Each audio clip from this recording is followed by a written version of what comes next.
یا صاحب الجمال و یا سید البشر من وجهک المنیر لقد نور القمر لا يمكن الثناء كما كان حقه بعد از خدا بزرگ توئی قصہ مختصر صدیق عکس حسن و جمال محمد است فاروق ذل جاہ و جلال محمد است عثمان ضیائے شمع کمال محمد است حیدر بہار باغ خصال محمد است اسلام ما اطاعت خلفاء راشدین ایمان ما محبت آل محمد است صلی اللہ تعالی علیہ وعلی آلہ و اصحابہ اجمعین وبارک وسلم اللہم اہدنا الصراط المستقیم صراط الذین انعمت علیہم غیر المغضوب علیہم ولا الضالین آمین اللہم ارنا الحق حقا وارزقنا اتباعہ وارنا الباطل باطلا وارزقنا اجتنابا رضینا باللہ ربا وبالاسلام دینا وبالقرآن اماما وبمحمد نبیا ورسولا۔ اللہ رب العزت کی حمد و ثنا اور بارگاہ سرور کائنات صلی اللہ علیہ وسلم میں ہدیہ عقیدت و محبت ادب اور احترام کے ساتھ عرض کرنے کے بعد نہایت ہی معزز و محترم حضرات و سامعین عزیز وقار،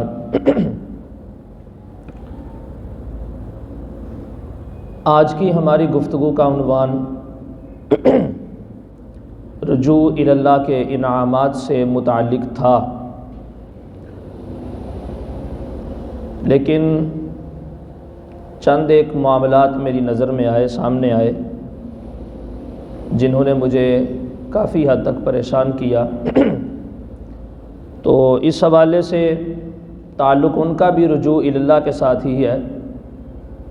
تو میں نے چاہا کہ قرآن و سنت کی روشنی میں ان معاملات کو آج ڈسکس کیا جائے، کیونکہ ان کا تعلق ہمارے معاشرتی معاملات کے ساتھ بھی ہے اور ہمارے گھریلو معاملات کے ساتھ بھی ہے۔ تو جب تک ہمارا خاندانی نظام جو ہے وہ ٹھیک نہیں ہوگا تب تک ہم اپنے معاشرے کو ٹھیک نہیں کر سکیں گے۔ تو اس کے پیش نظر ایک دو مسائل ہیں، وہ میں نے آپ کی سماعتوں کی نظر کرنے ہیں۔ قرآن مجید برہان رشید میں سورہ طٰہٰ کی چند ایک آیات کو میں نے تلاوت کیا ہے، موضوع سخن بنایا۔ اللہ رب العزت نے ارشاد فرمایا کہ من اعرض عن ذکری، جس نے ہمارے ذکر سے اعراض کیا، منہ پھیر لیا، فإن لہ معیشۃ ضنکا، ہم اس کے اوپر زندگی کو تنگ کر دیں گے۔ فإن لہ معیشۃ ضنکا، ہم اس کے اوپر زندگی کو تنگ کر دیں گے۔ اب وہ زندگی جو ہے وہ دنیا کی بھی ہے، وہ قبر کی بھی ہے، وہ حشر کی بھی ہے، وہ آخرت کی بھی ہے۔ تو فرمایا کہ ایک انسان کی ذات کے ساتھ فنا کے اعتبار سے، بقا کے اعتبار سے، مختصر یا ایک طویل ٹائم لیمٹ کے حوالے سے جو زندگی کا، دنیا کا، جہانوں کا تعلق ہے، جس نے ہمارے ذکر سے منہ پھیر لیا اور اس نے اعراض کر لیا اور ہماری باتوں کو بھول گیا اور اپنی نفسانی خواہشات کا قائل رہا، ہم اس کے اوپر دنیا کی زندگی کو بھی اور باقی بھی جتنے اس کے ساتھ معاملات ہیں جہانوں کے اعتبار سے، ہم سب کو اس کے اوپر تنگ کر دیں گے۔ ایک اس کو یہ سزا دی جائے گی، اور دوسرا وَنَحْشُرُهُ يَوْمَ الْقِيَامَةِ أَعْمَى، اور قیامت کے دن جب وہ نامہ اعمال کے لیے، حساب و کتاب کے لیے میزان عمل کے اوپر آئے گا، رب کی بارگاہ میں حاضر ہوگا، تو اس کی کیفیت یہ ہوگی کہ وہ آنکھوں سے اندھا ہوگا،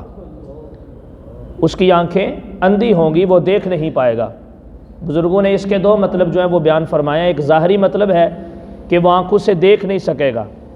اور ایک دوسرا روحانی صوفیانہ تفسیر ہے اس کی، اور وہ یہ ہے کہ اس کی آنکھیں تو ہوں گی، نظر اسے سب کچھ آئے گا، لیکن اس کو خیر نہیں ملے گی،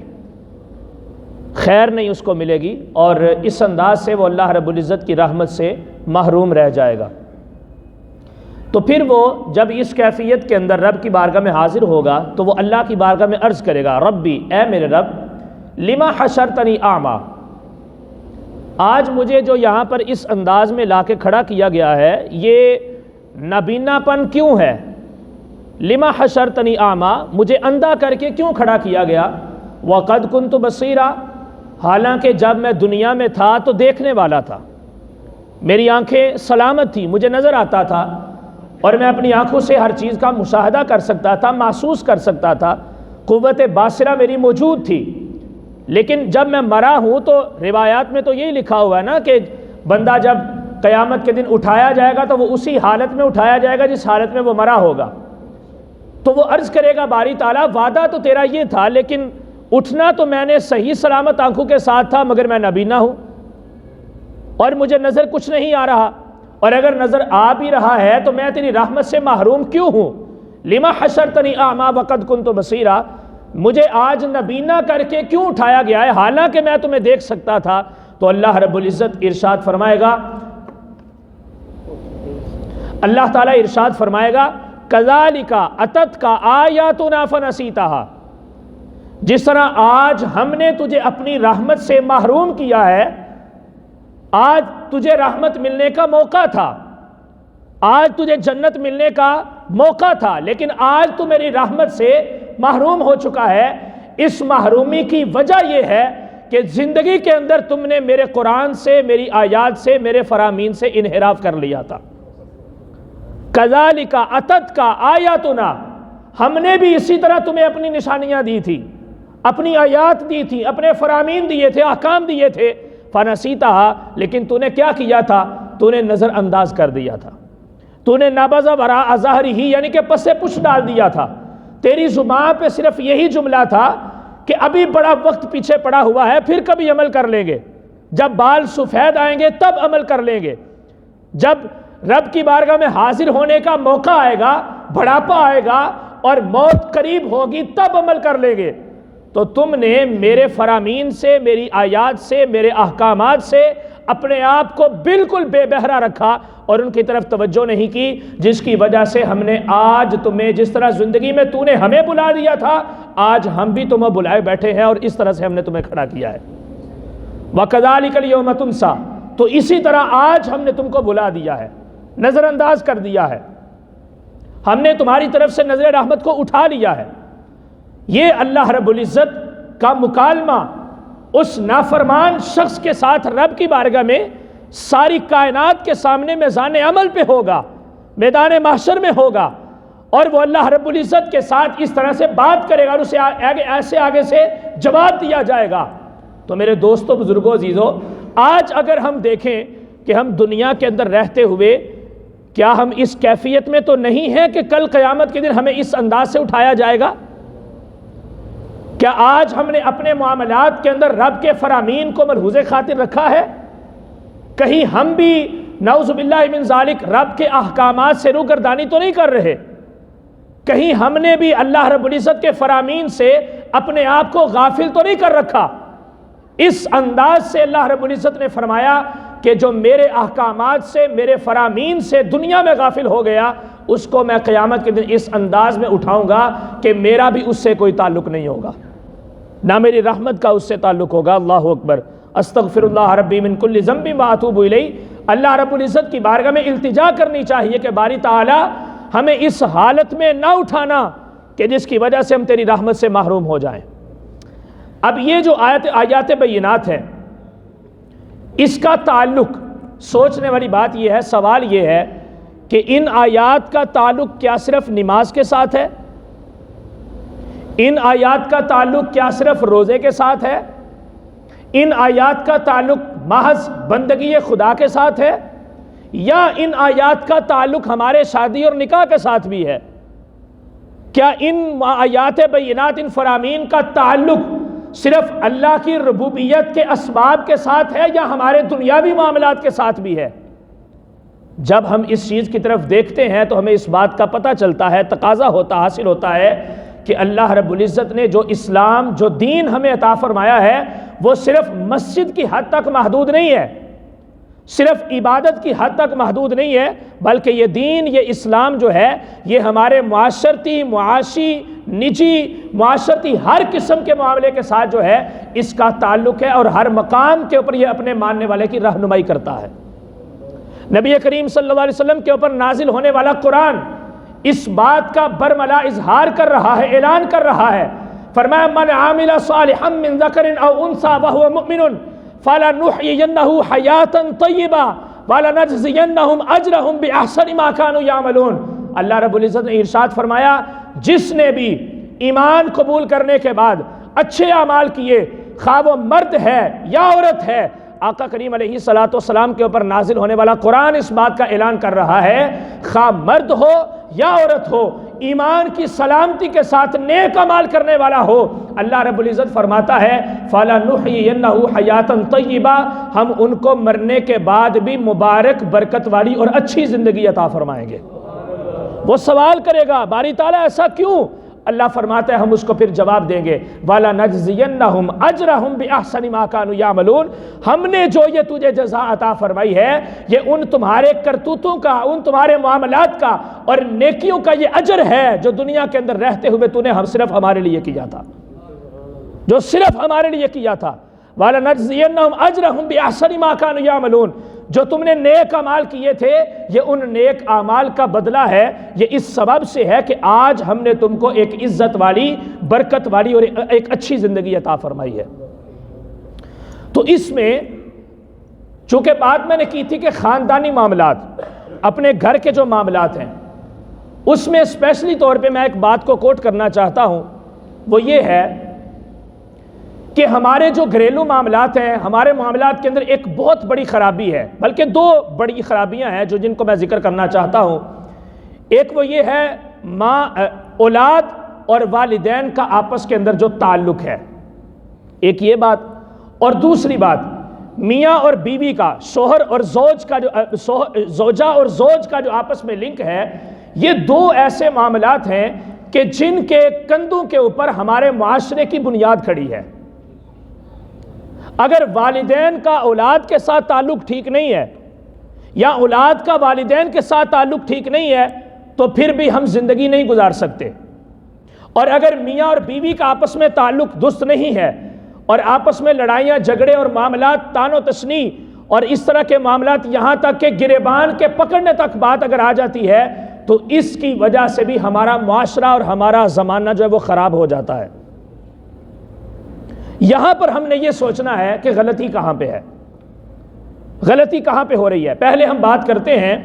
کہ میاں اور بیوی کے آپس کے تعلقات، ان کے اندر ایک بہت بڑی چیز ہے، اور وہ یہ ہے دور جاہلیت والا ایک معاملہ ہمارے درمیان پایا جاتا ہے، اور وہ یہ کہ اگر عورت سے بیٹی پیدا ہوئی، بیٹا پیدا نہ ہوا تو اس کے لیے طلاق ہے۔ قرآن پاک کے اندر سورہ نحل کے اندر اللہ رب العزت نے زمانہ جاہلیت کا ایک انداز ذکر فرمایا ہے۔ اب وہ لوگ سوچیں اس بات کو کہ جو اس طرح کا نظریہ رکھتے ہیں کہ اگر مجھے بیٹی ہوئی تو میں اس خاتون کو طلاق دے دوں گا، اللہ رب العزت نے ارشاد فرمایا وَإِذَا بُشِّرَ أَحَدُهُمْ بِالْأُنثَىٰ ظَلَّ وَجْهُهُ مُسْوَدًّا وَهُوَ كَظِيمٌ يَتَوَارَىٰ مِنَ الْقَوْمِ مِنْ سُوءِ مَا بُشِّرَ بِهِ۔ اللہ رب العزت نے ارشاد فرمایا کہ زمانہ جاہلیت کے اندر یہ انداز پایا جاتا تھا کہ جب ان میں سے کسی بندے کو اس بات کی خبر دی جاتی کہ تیرے گھر میں بیٹی پیدا ہوئی ہے تو وہ زمانے سے اپنا منہ چھپایا کرتا تھا، غم سے اس کا چہرہ سیاہ ہو جاتا تھا، اس کے چہرے کے اطوار بدل جاتے تھے، اس کے چہرے کے اوپر حشاش اور بشاش ہونے کا تاثر نظر نہیں آتا تھا، وہ چھپتا پھرتا تھا لوگوں سے کہ میں کیسے لوگوں کے ساتھ جا کے بات کروں گا اور کیسے بتاؤں گا معاشرے کو کہ میرے گھر میں بیٹی پیدا ہوئی ہے۔ ایک شخص حضور علیہ السلام کی خدمت میں حاضر ہوا اور اس نے آ کر کہا کہ یا رسول اللہ صلی اللہ علیہ وسلم، مجھے اپنے زمانے جاہلیت کا ایک واقعہ یاد آتا ہے، اور اس کے اندر دو چیزیں تھیں جن میں سے ایک کو میں یاد کرتا ہوں تو میں ہنسنے لگ پڑتا ہوں، اور ایک کو میں یاد کرتا ہوں تو میں غمگین ہو جاتا ہوں اور مجھے پریشانی ہوتی ہے۔ آقا کریم علیہ السلام نے ارشاد فرمایا بتائیے کون سے معاملات ہیں؟ عرض کیا حضور ایک تو معاملہ جس سے مجھے خوشی ہوتی ہے، میں ہنستا ہوں، اور دیوانہ وار ہنستا ہوں، جیسے ایک پاگل ہنستا ہے، مجنوں کی کیفیت میری ہو جاتی ہے۔ میں اپنے پاگل پن پہ ہنستا ہوں کہ میں زمانے جاہلیت میں کتنا بے وقوف تھا۔ بات یہ ہے کہ ایک مرتبہ میں نے سفر پہ نکلنا تھا، تو میں نے بت بنایا ہوا تھا آٹے کا۔ تو میں جب سفر پہ نکلا تو رستے میں جاتے ہوئے میرے پاس جو خورد و نوش کا سامان تھا وہ ختم ہو گیا۔ اب مجھے کھانے کی جب حاجت پیش آئی تو میں نے اسی اپنے بت کو توڑا اور اس کے آٹے کو میں نے گوندا، اور ساتھ ساتھ میں ہنس رہا تھا کہ دیکھو آج میرا بت میرے کام آ گیا ہے، اور میں نے اسی آٹے سے روٹی بنا کے کھائی۔ یا رسول اللہ صلی اللہ علیہ وسلم، ایک یہ بات ہے کہ وہ معبودان باطلہ کہ جن کی ہم عبادت کرتے تھے، ان کی عبادت کا انداز یہ تھا کہ وہ اپنے آپ کو بھی نہیں بچا سکتے تھے، اور میں نے خود اپنے ہاتھوں سے بت کو تراشا، اور جب مجھے ضرورت پیش آئی تو میں نے اسی کو جو ہے توڑ کے اس کے آٹے سے آٹا گوندھ کے کھانا بنا کے میں نے کھایا، اور میں نے اپنی حاجت کو دور کیا۔ حضور علیہ الصلوۃ والسلام مسکرائے، فرمایا دوسرا کیا واقعہ ہے؟ اس نے عرض کیا حضور دوسرا واقعہ بڑا غمگین ہے، اور وہ واقعہ یہ ہے مجھے اللہ نے بیٹی دی۔ میری بیوی ڈرتے ہوئے مجھے بتاتی نہیں تھی، میں سفر پہ تھا۔ جب میں واپس آیا، مختصر بیان کرتا ہوں، جب میں واپس آیا تو میں نے دیکھا دروازہ کھٹکھٹایا تو میری خاتون نے دروازہ کھولا۔ جب میں اندر آیا تو مجھے محسوس ہوا کہ گھر میں اور بھی کوئی ہے، لیکن میرے سامنے کوئی نہیں آیا۔ میں تلاش میں نکلا، یہاں تک کہ مجھے وہ بچی گھر سے برآمد ہو گئی۔ میں نے اپنی بیوی کو زود و کوب کیا، اسے مارا، پھر میں اپنی بچی کو لے کے دور صحرا میں چلا گیا۔ میں نے وہاں پہ جا کے گڑھا کھودا، اس گڑھے کے اندر میں نے اپنی بچی کو زندہ کو دفن کرنے کی کوشش کی۔ جب میں مٹی ڈال رہا تھا تو میرے ہاتھ کو میری بچی بار بار پکڑتی تھی اور مجھ سے معافی طلب کرتی تھی، التجائیں کرتی تھی کہ میرے ساتھ یہ ظلم نہ کرو، لیکن میں نے اس کی ایک نہ سنی۔ میں نے اسے زندہ ہونے کی حالت میں اپنی بچی کو مٹی کے نیچے دفن کر دیا، اور جب میں اس کے منہ کے اوپر مٹی ڈالنے لگا تھا تو اس نے مجھ سے ایک بات کہی تھی، اور بات اس نے یہ کہی تھی کہ اے میرے باپ، میری والدہ کو جا کے یہ نہ بتانا کہ تو نے مجھے زندہ درگور کر دیا ہے۔ اگر اس کو پتا چلا تو اس کے دل کو ٹھیس پہنچے گی، اس کو تکلیف ہوگی۔ 9 ماہ اس نے اپنے پیٹ میں مجھے پالا ہے، اور پھر اس نے مجھے جنم دیا ہے، میری ماں کو جا کے یہ بات نہ بتانا۔ عرض کیا حضور، جب میں یہ واقعہ سوچتا ہوں تو میری آنکھوں سے آنسو جاری ہو جاتے ہیں۔ آقا کریم علیہ الصلوۃ والسلام کو جلال آ گیا۔ میرے پیارے آقا صلی اللہ علیہ وسلم نے ارشاد فرمایا، اگر تو مسلمان نہ ہوتا تو میں اپنی تلوار سے وار کر کے تیرا سر جو ہے تیرے تن سے جدا کر دیتا۔ اور میرے آقا کریم علیہ الصلوۃ والسلام نے ارشاد فرمایا، اگر یہ بیٹی کی پیدائش کے اوپر بیوی کو طلاق دینا یہ جائز ہوتا تو میرے مصطفیٰ کریم علیہ الصلوۃ والسلام کو 4 بیٹیاں اللہ نے سیدہ خدیجہ کے بطن منور سے عطا فرمائیں۔ بیٹے جو 3 ہوئے یا 4 ہوئے، وہ ایک وقت تک، مختصر وقت تک زندگی گزار کے بچپن کی حالت میں دنیا سے چلے گئے۔ کیا آقا کریم علیہ الصلوۃ والسلام نے سیدہ خدیجہ کو طلاق دی؟ اتنا سنگین جرم میرے اس معاشرے میں وہ لوگ کرتے ہیں کہ جو اسی نبی کا کلمہ پڑھتے ہیں، جو اسی نبی کو اپنا نبی تسلیم کرتے ہیں۔ یہ انداز ایک مسلمان کا نہیں ہونا چاہیے۔ حضرت سیدہ عائشہ صدیقہ، مسلم شریف کے حدیث پاک ہے، سیدہ عائشہ صدیقہ رضی اللہ تعالیٰ عنہ کی خدمت میں ایک عورت آئی، اس کے ساتھ 2 بچیاں تھیں۔ آپ فرماتی ہیں کہ میں نے اس خاتون کو 3 کھجوریں دی، میں نے وہ کھجوریں دی اس کو 3، اس نے ایک کھجور اپنی بیٹیوں کو دی۔ جب ان بیٹیوں نے ان کھجوروں کو تناول کر لیا، کھا لیا، تو اس ماں نے کیا کیا، اپنے حصے کی کھجور کے بھی 2 حصے کیے اور ایک حصہ اپنی بیٹیوں کو دے دیا۔ وہ چھوٹی چھوٹی بچیاں کھجور کھائیں، بڑی خوش ہوئیں۔ سیدہ عائشہ صدیقہ رضی اللہ تعالیٰ عنہ فرماتی ہیں چونکہ اولاد آپ کے ہاں بھی کوئی نہیں تھی، سیدہ عائشہ فرماتی ہیں کہ حضور علیہ الصلوۃ والسلام کے پاس میں حاضر ہوئی، میں نے حضور کو جا کے سارا ماجرا سنایا، تو میرے آقا کریم علیہ الصلوۃ والسلام نے بڑی خوبصورت بات ارشاد میں فرمایا،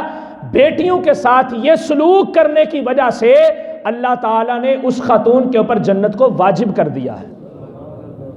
بیٹیوں کے ساتھ، یہ مسلم شریف کے حدیث پاک ہے، بیٹیوں کے ساتھ یہ سلوک کرنے کی وجہ سے اللہ نے اس کے اوپر جنت کو واجب کر دیا ہے۔ کہاں پر وہ لوگ کہ جو اپنی اولاد کے ساتھ، خاص طور پہ بیٹی کے ساتھ اتنا پیار کرتے تھے، کس بندے کے پاس یہ دلیل ہے کس بندے کے پاس یہ یقین کی سند موجود ہے کہ اس کے گھر میں بیٹا پیدا ہوگا تو پہلی تو بات یہ ہے کہ وہ اچھی زندگی گزار لے گا؟ کس کو یہ یقین ہے کہ میرا بیٹا بڑا ہو کے میری خدمت کرے گا؟ کس کو یہ یقین ہے کہ میرا بیٹا بڑا ہو کے زمانے میں میرے سکون کا سبب بنے گا؟ جب یقین نہیں ہے تو کیوں اللہ رب العزت کی عطا کے اوپر منہ موڑتے ہو؟ کیوں نفرت کرتے ہو؟ کیوں انحراف کرتے ہو؟ میرے بھائیو، یہ مسلمانوں کا طریقہ نہیں تھا۔ میرے مصطفیٰ کریم علیہ الصلوۃ والسلام نے فرمایا، لوگوں سن لو، بیٹیوں سے نفرت نہ کیا کرو، کیونکہ امام الانبیاء کو بھی اللہ رب العزت نے بیٹیاں عطا کی ہیں، مجھے بھی رب نے بیٹیاں دی ہیں۔ ذرا دوڑائیں نظر اپنی دنیا کے اندر، چاروں اطراف میں میرے مصطفیٰ کی مبارک نسل، حضور کی پاک اولاد کس سے چلی ہے؟ بیٹے سے نہیں چلی، بیٹی سے چلی ہے۔ آج بھی ذکر تو میرے مصطفیٰ کا میرے رب نے قائم رکھا ہے۔ اگر آپ کی بیٹیاں نہ بھی ہوتی تو جب تک رب کا ذکر موجود ہے حضور کا ذکر رہنا تھا، لیکن حضور کے ذکر کے زندہ ہونے کا ایک سبب یہ بھی ہے کہ آقا کریم علیہ الصلوۃ والسلام کی بیٹی تھی، حضور کی دختر مبارکہ تھی، اور حضور نے ان کے ساتھ کس طرح کا انداز اپنایا ہوا تھا۔ روایات میں آیا ہے کہ حضرت سیدہ فاطمہ الزہرا بطول پاک رضی اللہ تعالیٰ عنہ و سلام اللہ علیہا جب حضور کی خدمت میں حاضر ہوتی تو حضور جب ان کو اپنے پاس آتا دیکھتے تو نبی کریم صلی اللہ علیہ وسلم اپنی مسند سے کھڑے ہو جاتے، ان کو ویلکم کرتے، استقبال کرتے، پھر ان کا مبارک دست اپنے دست انور میں لے کر اس کو بوسہ دیتے اور اپنی جگہ پہ اس اپنی پیاری بیٹی کو بٹھاتے۔ اور یہی بیٹی جب حضور ان کے در دولت پہ تشریف لے جاتے تو یہ بیٹی بھی اپنے ابا جان امام الانبیاء کے ساتھ یہی سلوک کیا کرتی تھی۔ نظر دوڑا کے دیکھیں اپنے معاشرے کی طرف، خبردار اس عورت کو اگر اس کے گھر بیٹی پیدا ہو رہی ہے تو اس میں عورت کا قصور نہیں ہے۔ اور میری بات کو کوئی مذاق نہ سمجھے، یہ میں ذرا اپنے لیول کی بھی بات کر لوں، ذرا سائنس سے جا کے پوچھیں، ہاں اگر عورت کے ہاں بیٹی پیدا ہوتی ہے تو قصور عورت کا ہوتا ہے یا مرد کا ہوتا ہے؟